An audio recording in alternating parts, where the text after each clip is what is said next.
Okey, sekarang kita akan memasukkan tai kuda. Masukkan semua.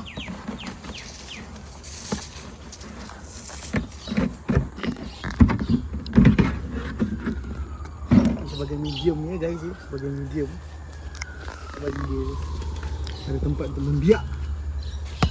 Apa ni yang biak tu Molasses. Itu dia molasses.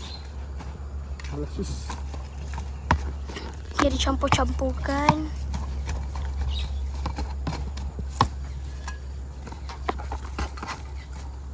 Kena banyak lagi.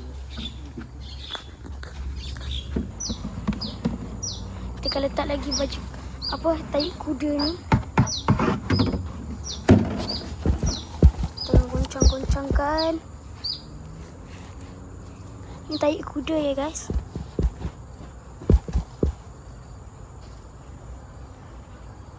So kita akan letakkan air apa ni? Molasses. Baunya amat lawang.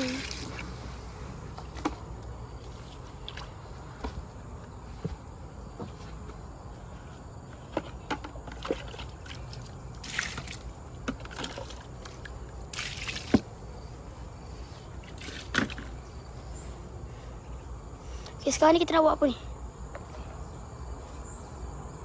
Dah lah kot. Dah siap ya?